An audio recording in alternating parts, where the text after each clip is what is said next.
우크라이나로 러시아가 침공에 들어가는 상황에서 바이든 행정부가 드디어 곰 덫에 러시아라는 곰이 걸려들었고 쇠약해질 것이라고 판단을 했죠. 그런데 미국이 생각한 것보다 러시아라는 곰이 힘이 셌던 거예요. 그래서 오히려 곰 덫을 풀고 나왔다고 볼 수 있는 것이죠. 러시아라고 하는 나라가 장기전에 강한 나라입니다. 버텨내면서 전쟁을 끌어나가는 노하우라는 게 지난 역사 속에서 축적이 되어 왔기 때문에 장기적인 흐름 속에서 유럽이 아니면 미국이 상당히 곤혹스러운 처지에 있는 모습을 보면서 푸틴이 내심 상당히 만족스럽고 할지는 모르겠지만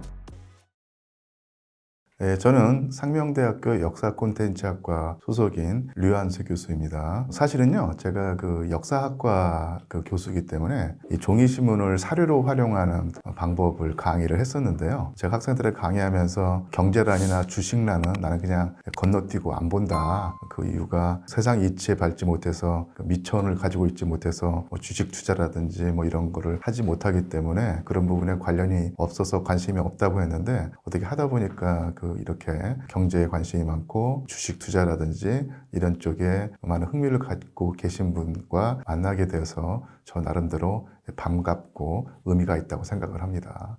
고맙습니다.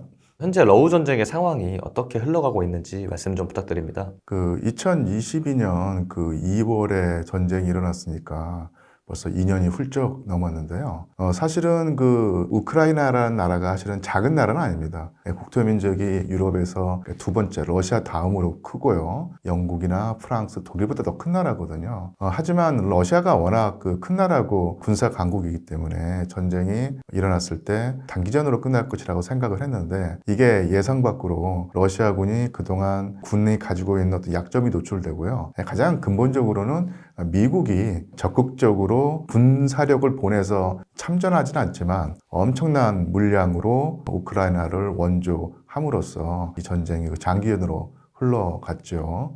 근데 그 다음에 문제가 있다는 게요. 전쟁 자체보다 전쟁을 바라보는 우리의 시각, 그다음에 서방의 시각인데요. 우리나라도 그렇고 이 미국이 주도하는 서방도 그렇고 러시아가 지는 모습을 보고 싶어 하는 마음이 컸던 것 같아요. 그래서 객관적인 평가를 하기보다는 러시아가 아주 꼴 좋게 당하는 모습을 보고 싶다는 마음이 강해서 계속 전쟁의 흐름을 잘못 파악해 왔습니다. 지난 2년 동안 우리나라의 언론 보도를 보자면 계속해서 우크라이나가 선전하고 있다. 러시아가 고전하고 있다. 그리고 서방이 특히 미국이 주도해서 우크라이나에 제공하는 아주 강력한 무기가 전선에 투입되면 러시아군을 위기로 몰아넣을 수 있다는 식의 보도가 계속 되었죠. 그리고 또 하나 우리나라에서 러시아라는 나라 내지는 러시아의 군대를 보는 어떤 편견이 존재합니다. 그것은 뭐냐면 전혀 효율적인 군대가 아니라 물량과 어떤 인력을 갈아 넣어서 겨우겨우 이기는 상당히 비효율적인 군대라고 하는 인식을 가지고 있었는데요. 그러니까 이런 식의 어떤 자기의 바람과 희망 그리고 편견이 어우러지면서 러시아가 계속 전쟁에 이기지 못할 것이다. 심지어는 질 수도 있다라고 하는 그런 보도가 계속되어 왔는데 최근에 들어와서 결국은 러시아가 승리의 어떤 계기를 마련하고 우크라이나를 압박하고 있는 상황이고요. 오늘도 뉴스를 보고 왔더니 유럽의 주요한 나토 국가들이죠. 영국, 프랑스 이런 나라들에서도 겉으로 드러내지는 않지만 속으로는 우크라이나가 전쟁에 질 것이라고 하는 것을 이미 가정하고 정책을 짜고 있다. 이런 기사를 봤거든요. 결론적으로 이 전쟁이 언제 끝날지는 딱 집어서 확정할 수는 없지만 결국 전쟁에서 우크라이나가 패배하고 러시아가 승리하는 어떤 흐름은 이미 돌이킬 수 없는 흐름이 되었다. 이렇게 볼 수 있습니다. 가까운 곳에서 이제 러우 전쟁이 일어났다 보니 무기를 팔 수 있기 때문에 미안한 이야기지만 우리나라에게는 좋을 수도 있는 건지.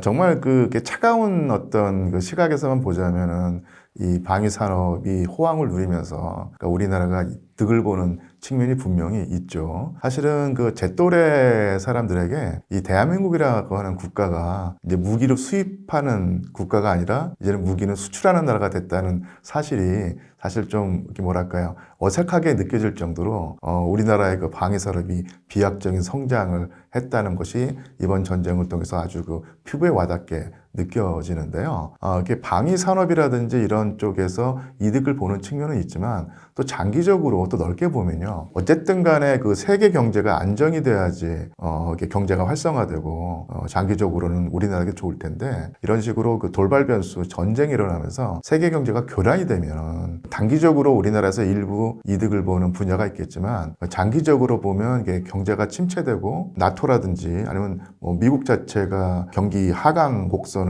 그리는 상황이 된다고 하면 이 전쟁으로 말미암아서 우리나라에게 득이 될 수 없다고 생각을 합니다. 그래서 단기적으로만 보면은 전쟁이 우리에게 유리한 측면도 있지만 전쟁이 장기화되면 이게 교란 요소가 돼서 전반적으로 이제 경제가 침체하겠죠. 그렇게 되면 우리나라에서 사실은 우리나라는 내수로 먹고 사는 나라가 아니라 수출과 해외 교역으로 살아가는 나라인데 그런 의미에서는 이게 상당히 그 안 좋게 작용할 수가 있기 때문에 사실은 뭐 인도적인 견지에서도 전쟁은 빨리 끝나야 되고 중장기적으로 경제의 측면에서도 전쟁은 끝내야 한다는 것이 올바른 판단이 아닐까 싶습니다.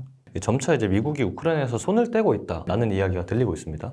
사실은 그 바이든 대통령이 대통령이 되고 나서 가장 큰 어떤 강점을 보이는 분야가 외교 분야였거든요. 그래서 그 미국이 세계의 어떤 각 지역을 적절히 통제하면서 미국의 국익을 극대화할 수 있다. 그러니까 이런 측면을 국민들에게 보여주고 호소함으로써 득표를 하고 정권의 안정을 가져오려고 했습니다. 그리고 미국의 가장 큰 세계 전략 목표가요. 각 지역이 있는데 뭐 아시아 지역, 뭐 유럽 지역, 아프리카 지역, 뭐 남미 지역 이렇게 큰 어떤 그 지역이 있을 텐데 그 지역의 강자를 허용하지 않는다는 것이 대전제이거나 원칙이거든요. 근데 사실은 유럽에서 미국의 지위에 도전하는 국가는 사실은 서유럽이나 동유럽엔 존재하지 않았죠. 단 유일하게 러시아가 미국에게 우호적이기보다는 대립하는 모습을 보였는데 여러 가지 이유에서 러시아가 우크라이나를 침공하면서 미국으로서는 이번 기회에 확실하게 그 러시아의 힘을 빼서 다시는 그 유럽에서 미국의 지위에 도전하거나 이의를 제기하는 러시아를 허용하지 않겠다. 이렇게 생각하고 적극적으로 우크라이나를 도와왔는데요. 그런 면에서 이렇게 표현할 수 있을 것 같습니다. 우리가 보통 이제 러시아라는 나라를 곰에 비유하지 않습니까? 그래서 우크라이나로 러시아가 침공에 들어가는 상황에서 바이든 행정부가 드디어 곰 덫에 곰이 걸려들었다. 러시아라는 곰이 걸려들었고 이 덫에 잡혀서 러시아가 쇠약해질 것이라고 판단을 했죠. 그런 의미에서 전폭적으로 우크라이나를 지원을 했는데 이 미국이 생각한 것보다 러시아라는 곰이 더 기본 체력이 좋고 힘이 셌던 거예요. 그래서 곰 덫에 걸렸는데도 쓰러지지 않고 오히려 곰 덫을 풀고 나왔다고 볼 수 있는 것이죠. 그럼으로써 그 미국의 전략에 차질이 빚어졌던 것이고요. 더군다나 이제 미국 국내 정치에서 아시겠지만 올해 그 미국 대통령 선거가 있을 텐데 바이든의 가장 강력한 경쟁자인 도널드 트럼프 같은 경우는 미국이 왜 그 외국 일에 신경을 쓰느냐. 미국의 어떤 에너지는 다 국내에 투입되어서 국내의 어떤 문제를 해결해야 된다. 왜 그 우크라이나에 쓸데없이 돈을 낭비하느냐 이런 입장이거든요. 또 이런 입장에 지지를 보내는 미국 국민들이 점점 늘어나고 있죠. 이 우크라이나 러시아 전쟁의 그 흐름이 미국이 예상한 대로 우크라이나에게 유리하고 러시아에게 불리하게 진행이 됐다고 하면 바이든 행정부의 전략이 미국 국민들에게 호응을 얻었을 텐데 그러지도 못하고 더군다나 미국의 가장 큰 위협은 사실 러시아라기보다는 중국이거든요. 중국을 견제하고 중국을 무릎 꿇리는데 온 힘을 쏟아야 되는데 지금 그 미국의 전력이 아니 역량이 사실은 그 양쪽으로 분산되어 있기 때문에 이 바이든 행정부 같은 경우는 우크라이나에서 일정 정도 발을 빼고 그리고 모든 힘을 중국 견제에 투입해야 한다는 판단을 충분히 할 수 있다고 보입니다. 이것은 또 올 그 하반기에 있을 미국 대통령 선거와 직결된 문제이기 때문에 정권을 재창출하고 바이든 행정부가 계속 존속하기 위해서는 적절한 시기에 우크라이나에서 발을 빼는 이 추굴 조작을 모색하고 그리고 나서 중국과의 대결에 더 힘을 쏟는 모습을 보여야지 트럼프를 제압하고 다시 두 번째 임기를 시작할 수 있다는 판단을 하지 않았을까. 그런 의미에서는 우크라이나로서는 상당히 곤혹스러운 처지에 들어갔다고 보입니다. 심지어는 유럽에서도 점점 도움을 줄 수 있는 게 줄어들고 있다는 이야기가 있습니다. 어떻게 흘러가고 있는지 간단하게 설명 좀 부탁드리겠습니다. 사실은 제가 영국 유학생이거든요. 박사학위를 따는 기간 동안 영국에 상당히 오랫동안 체류를 했었는데, 물론 20년 전의 영국이지만 그때 영국과 오늘날의 영국을 비교해 보면 이게 같은 나라란가 싶을 정도로 영국 경제가 좋지 않은 것이 사실입니다. 그러니까 영국 경제의 기본 체력이 약해지고 있는 데다가 거기다가 이제 브렉시트로 인해서 영국 경제가 또 한 번 타격을 입었었죠. 그리고 프랑스도 사실은 호황을 누리지 못하고 있는데, 유럽 경제 가장 중심과 핵심은 바로 독일이거든요. 독일이 EC 유럽 공동체를 견인해 나가는 어떤 기관차와 같은 역할을 해왔었고, 독일의 주력이 역시 제조업이었죠. 금융업이라든지 이런 것은 영국이 강하지만 공장을 돌리고 물건을 만들어내면서 제조업 분야에서 가장 강력한 국가, 기술 강국이 바로 독일이었는데, 이 독일의 이런 기본 체력은 낮은 에너지원에서 나옵니다. 독일은 이제 석유라든지 이런 천연가스가 없기 때문에 그것을 가져오는 곳이 바로 러시아였거든요. 그래서 옛날에 기억하시겠지만 메르켈 총리가 독일을 통치하고 있을 때 메르켈 통치가 러시아의 푸틴 대통령과 상당히 우호적인 관계를 유지했고, 그럼으로써 러시아의 아주 값싼 액화 천연가스가 독일로 오면서 가격 경쟁력을 가지고, 그래서 공장을 돌려서 질 좋은 물건을 만들어내서 세계에 팔면서 독일이 유럽 경제를 이끌어 나갔었는데, 아시겠지만 전쟁으로 인해서 값싼 러시아산 천연 액화가스가 들어오지 못하고 미국에서 훨씬 더 단가가 비싼 천연가스를 들여왔던 것이거든요. 그러면서 전반적으로 산업 경쟁력이 약화되면서 독일 경제도 상당히 삐걱거리기 시작을 했던 것이죠. 그러니까 이러면서 나토의 경제가 기본 체력이 예전 같지 않고, 더군다나 우크라이나 전쟁으로 에너지를 공급받는데 교란이 생기면서 경제가 불황까지는 아니지만 상당히 침체 국면으로 가는 것이 사실입니다. 그런 면에서 프랑스도 그렇고 특히 독일의 일반 대중이 우리 서민도 먹고 살기가 힘든데 저 먼 나라에 이게 무한정 자원과 어떤 재원을 공급하면서 우리가 허리띠를 졸라맬 필요가 있는가, 이런 불만이 생겨나는 것이 사실이고요. 또한 홀란드라든지 이런 동유럽 국가의 국한에서 놓고 보자면 우크라이나의 경제가 유지가 되어야지만 전쟁을 수행할 수 있기 때문에, 우크라이나의 곡물을 원래 흑해로 가야 되는데 흑해가 러시아의 통제 아래에 들어가면서 수출길이 막혔거든요. 동유럽을 통해서 우크라이나의 값싼 곡물이 흘러 들어가고 있는데요. 가장 타격을 입는 계층이 바로 동유럽의 농민들입니다. 그래서 외신을 보면 특히 폴란드, 전반적으로 동유럽 국가의 농민들이 우크라이나에서 들어오는 값싼 농산품에 상당히 반감을 보이면서 자국 정부를 압박하고 있어요. 그러니까 이런 점도 유럽 경제의 전반적인 어떤 위기의 한 요인이 되고 있고요. 상황이 이렇습니다. 미국도 그렇고 유럽도 그렇고 우크라이나도 그렇고 서로 곤란해지는 이유가 전쟁이 장기화됐다라는 게 공통적으로 들어가는 것 같은데, 어쩌면 러시아가 일부러 전쟁을 좀 장기화시키고 있을 수도 있는 건가요?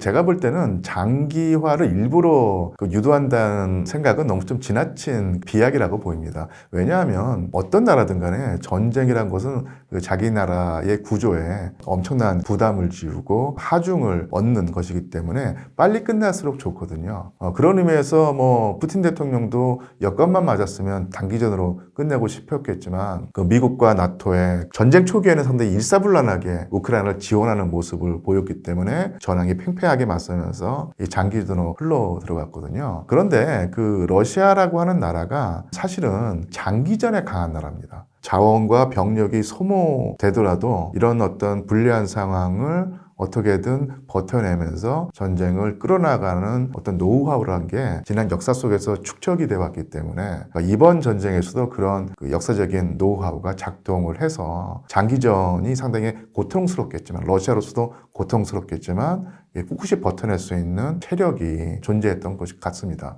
그리고 뭐 푸틴 대통령의 평가가 사람마다 다 다르겠지만 어쨌든 간에 그런 상황에서 계속 국가의 역량을 총동원해서 전쟁을 유지해 나가는 지도력이, 리더십이 있다는 것이 이제 드러났고요. 그런 면에서 러시아의 그 역사적인 전통, 그리고 현 러시아 정부의 나름대로 유능한 어떤 전쟁 지도가 맞물리면서 러시아에게 결국은 유리한 쪽으로 그쪽 방향으로 흘러가고 있는데요. 그러니까 이런 식의 그 장기적인 흐름 속에서 유럽이 아니면 미국이 상당히 곤혹스러운 처지에 있는 모습을 보면서 푸틴이 내심 상당히 만족스럽고 할지는 모르겠지만 어쨌든 간에 자국 젊은이의 목숨이 계속 희생되는 상황이고 중장기적으로 보면 러시아로서도 감당할 수 없는 하중이 몰려올 수 있기 때문에 되도록이면 전쟁을 빨리 끝내야 되는데요. 이 전쟁이란 게 항상 그렇지만 한쪽이 상대방을 완전히 압도해서 끝나는 전쟁은 사실 많지 않거든요. 결국 협상을 벌여야 될 텐데 이 협상 과정이 사실은 상당히 좀 지난하고 길 거라고 생각이 듭니다. 그런 면에서 전쟁이 빨리 끝날 것 같지는 않고요. 그 푸틴 대통령은 바짝 이번 봄이나 여름에 우크라이나를 군사적으로 압박을 해서 더더욱 전황을 확실하게 러시아에 유리하게 끌어오고 그런 다음에 협상에 임해서 우크라이나와 그 뒤에 있는 서방을 압도함으로써 러시아의 국익을 극대화하려는 전략을 짜고 있지 않을까 이렇게 생각을 합니다. 결론적으로 말하면 장기전을 일부러 벌이고 있는 것은 아니고 어쩔 수 없이 장기전으로 흘러 들어갔는데 협상을 통해서 전쟁을 마무리 짓는 과정이 상당히 길어질 것이기 때문에 그런 또 고통을 계속 감내해야 되는 상황이다. 이렇게 정리할 수 있습니다. 이게 세계에 퍼져 있는 전쟁 불안감 때문에 우리나라 국민분들께서도 불안한 마음이 생길 수도 있을 것 같습니다. 우리나라 국민들께서 가져야 될 그런 마음가짐 같은 걸 좀 말씀해 주실 수 있으실까요? 사실은 그 전쟁을 이렇게 국제 정치라든지 뭐 이런 시각으로 보다 보면 거기 안에서 전쟁에서 고통을 받고 있는 어떤 민간인이라든지 아니면 일반 병사들의 고통에 공감하기가 쉽지가 않은데 어쨌든 간에 전쟁이란 것은 크나큰 비극이기 때문에 전쟁이 빨리 끝나야 한다는 것이 인지상정이고요. 우리 국민들도 그냥 그런 마음가짐을 가지고 있어야 한다고 보입니다. 근데 결국은 또 우리 국민들이 우리 대한민국 안에서만 사는 그런 삶이 아니라 국제사회와 아주 긴밀하게 연관되어 있기 때문에 국제사회의 흐름을 또 파악하고 있어야지 우리가 앞으로 어떻게 헤쳐나갈까 하는 어떤 그 해안이 생길 텐데요. 저는 이제 이렇게 봅니다.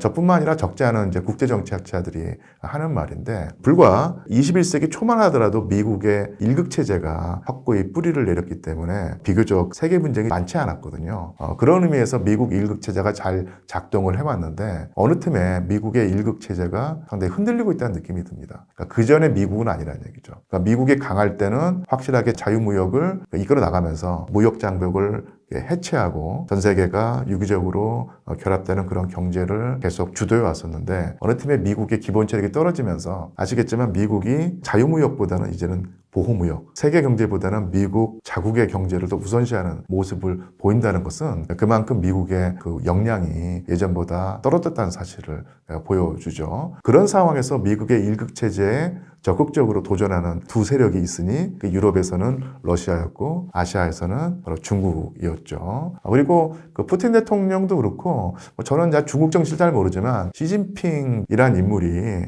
미국의 어떤 상황을 놓고 봤을 때 미국을 대체하지 못하더라도 미국에게 일정한 견제를 가하면서 다극체제로 바꿀 수 있다는 판단을 한 것 같고 또 그런 자신감을 가지고 있는 것 같아요. 푸틴에서 그런 모습이 잘 보이거든요. 우리 상식적으로 러시아가 미국을 대신한다 이럴 수는 없다는 것이 명확하고 푸틴도 그것을 잘 알고 있을 것입니다. 하지만 그 전까지 미국이 일방적으로 세계를 좌지우지해 왔었는데 그런 모습에 일종의 쐐기를 받고 견제를 하면서 일극이 아니라 다극체제의 세계를 만들려고 하고 있어 보입니다. 그런 과정 속에서 미국의 어떤 그 통제력이 약해지면서 그것이 그 주변부에서 계속 전쟁으로 터지고 있는 것 같다는 느낌이 들어요. 우크라이나도 마찬가지고요. 이스라엘 하마스 전쟁만 보더라도 사실은 미국은 그런 상황을 원하지 않았었는데 전쟁이 터졌고 그 다음에도 이스라엘이 하는 행동을 지금 미국이 완벽하게 통제하지 못하면서 더 이제 분쟁이 극단으로 치닫고 있는데, 그러니까 이런 모습을 보면 우리가 그 이전에 불과 10년 전, 15년 전에 그 우리가 익숙해져 있던 세계, 미국의 일극 체제가 확고히 뿌리 내리고 작동하고 있는 세계는 분명히 아니란 거. 그리고 다극 체제로 이행하고 있다는 사실, 이것을 우리가 인식해야 됩니다. 그런 면에서 여러 지역에서 분쟁이 일어날 가능성이 있고, 또 하나 그 분쟁이 이제는 우크라이나라든지 아니면 중동 지역이 아니라 이 동북아시아에서도 일어날 가능성이 있다는 사실을 인식하고 이에 대한 마음가짐을 가지고 대처를 해야 되고요. 또 그런 위기가 닥치면은 우리 대한민국이 사실 또 똘똘 뭉치고 단결해서 더 좋은 노선을 찾아내서 그쪽으로 매진을 해야 되겠죠. 이런 좀 어떤 뭐랄까 위기까지는 아니지만 위기가 곧 닥칠 수도 있다는 어떤 경각심을 가지고 국제 정세를 더 면밀하게 봐야 되지 않을까 이런 생각을 해봅니다.